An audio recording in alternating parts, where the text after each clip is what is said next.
We've got an amazing plan for our year here in Thailand, and to be honest, we're just starting to get into our groove, aren't we? And then I had that terrible news from the UK. Yes, we knew this year would change our life, and signing up for the emergency self-defence course was far from our comfort zone as you could get. And we only spoke about that in a video about a month ago, and we didn't have any idea what was to come. Yeah, we knew this year was going to be challenging, but we just didn't expect this. And if we can be really frank with you guys, it's a tough time. My mum passed away 10 months ago, and to be honest, at the moment we feel a little bit lost and a little bit exposed. We've been in Chiang Mai for quite a while now, and we've come back to one of our favourite places, haven't we? It's where we come when we need some inspiration and when we need to have a chat, and it's just lovely to walk around the surroundings. It's near the university, and it's great when we see all the students over here and people just enjoying their daily fitness, and it just gives us that calm environment. Yeah, seeing people just starting their day doing various bits of exercise is very cool. Makes us almost want to do some exercise ourselves. But no, Sarah, we should settle down and make a video. Yes. So yeah, this is actually the perfect place to make this video. It's one of our places. Now, our channel comes with a strapline which is living an intentional life. And it's funny because it's times like now when that can feel a little bit loaded and have some baggage to it, because you can live an intentional life, but life isn't always intentional to you. So what does living an intentional life actually mean for us?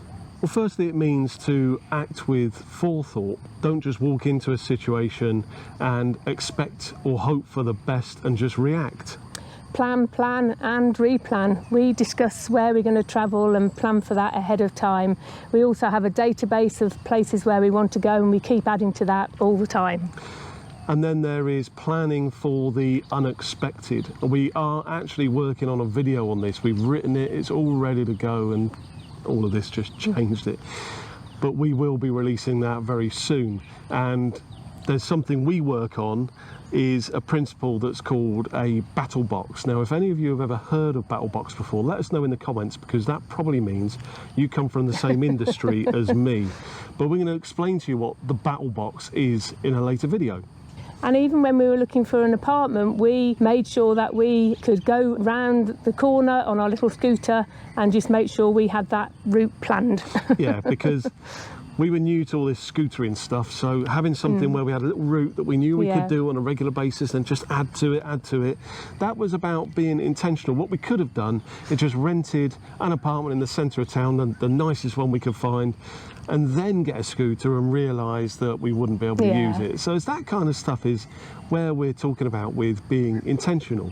This level of planning and being intentional certainly isn't for everyone, but being perpetual travellers, we really do need to put that structure around our lives, and it really does help us to do that.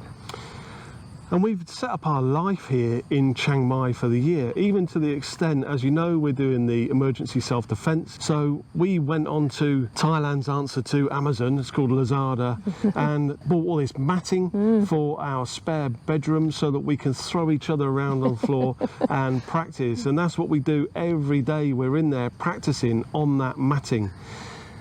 And then really, the biggest punch to the gut I could have had was something that didn't happen on the self-defence course. And you can't plan for that, can you? But can you? Before we even embarked on this 10 years of travel, we discussed at length the things that could go wrong. And there's a chart that we had of a whole range of things that we were planning that could go wrong and what the impacts of those would be. This is real stuff we're talking about here. There were only 3 things on there where we thought that we needed to know before anything happened what we would do. And those 3 things were, firstly, if something serious should happen with Sarah's mum. The second one was if something serious should happen with my parents. And the third one was if some issue, significant issue, should befall either Sarah or myself. We needed to have a plan for that. And actually, over a year ago, we made a video in San Miguel de Allende in Mexico, which was our Q&A. And we had a question there from one of our lovely viewers and now Patreons. So just want to share what we said back then.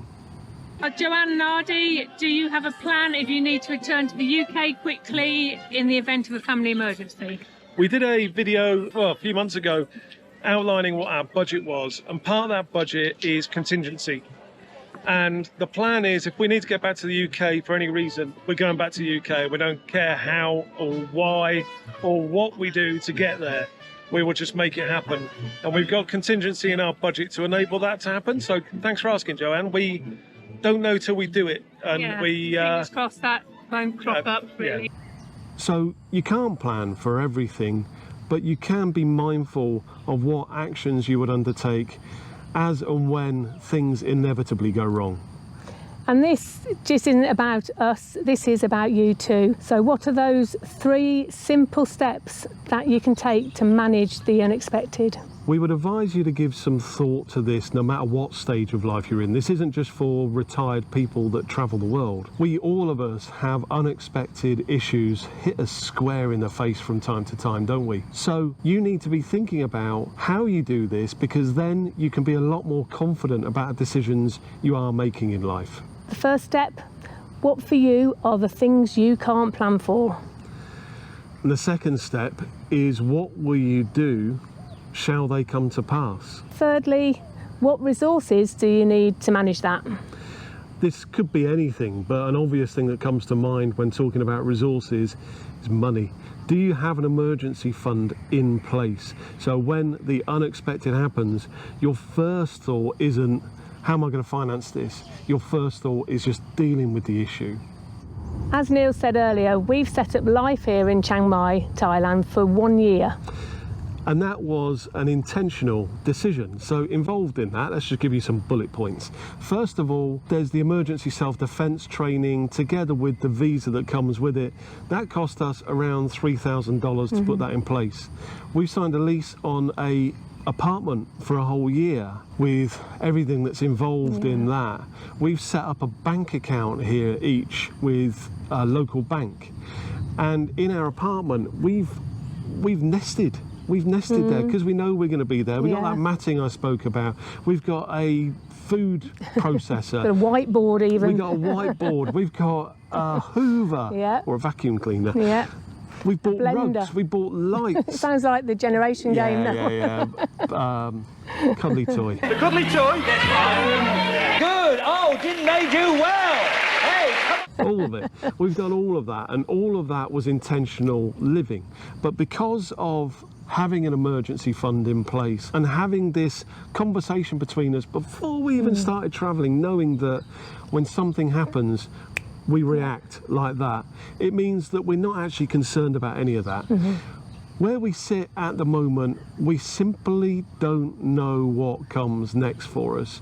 Every time I speak to family back home, I'm hearing of more and more complications. So the status we're in at the moment is we've booked our flight to the UK, but we haven't yet booked our return flight back to Thailand, simply because it would be wrong to do so. We don't know what we're walking into. But when we do know what we're doing, we'll let you know, because we're a little bit confused about everything at the moment. And we were discussing while making this video that this feels pretty somber, talking about this. Don't want this to be somber. What we want this to be with everything that we talk about in all of our videos is we want this to be supportive to you. If you want our channel to be Instagram ready, you're in the wrong place. Often when I see a little kitty cat, then it gets a little bit Instagrammy. I know that, but you're in the wrong place. This is real life. And when we set off to travel the world for the next 10 years, all we dreamt about was beaches and seeing amazing cities and sights. We didn't think about any of this stuff, and probably you aren't either, and that's good. You're doing the absolutely right thing. What we're saying to you though is, it's not all fluffy kittens. No. I wish it was. Yeah, I love fluffy be in kittens. your element.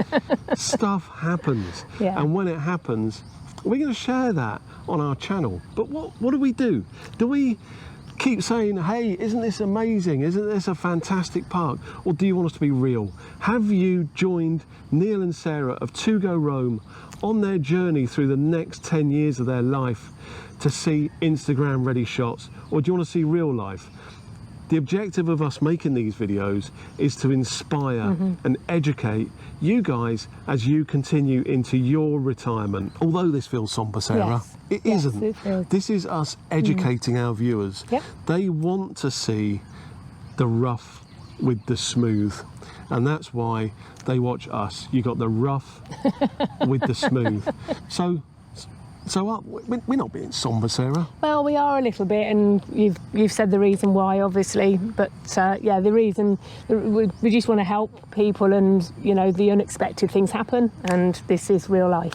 Yeah, and we did discuss putting the camera down for a few weeks, and we've had so many amazing comments after last week's video, and a lot of those have been, look, you haven't got to do anything, put your camera down, we'll all be here when you get back, and we really appreciate that. You guys are pretty damn special, to be honest. Yeah, that's really pulled you through this week. It has. It's really nice to come out this morning, actually. We haven't done that for a week. No. And it's nice to get out. It's nice to get out, and this is our, as I said earlier, this is our favourite place, and it's doing me some good. Yeah, I'm sure it is you. And you know, the reality is, this is pulling me through, because as we're discussing things, we're saying, well, this is a real learning point for us. And then we go, hang on, this is a learning point for us. Our viewers need to know this. Rather than us sitting at home coming up with ideas for, oh, this is a good video. When stuff happens, these are the videos. This video really should go viral for that reason, but it won't. And if you're still here in this video at this point, let's give you a magic word. Put in the comments below, lake. Put the word lake in the comments below, because that way we know you are the real true fans of To Go Rome, and you got staying power, and you've got a lot of staying power. You've got nothing more to do with your time other than sit listening to these two idiots whittering on. Now, in this video, we've been discussing intentional living. There's a video we made a few weeks ago talking about the stages of retirement and being intentional in your planning for that, and we really recommend that you go watch that next. But we love having you here with us today. We'll see you next time. Bye. Bye.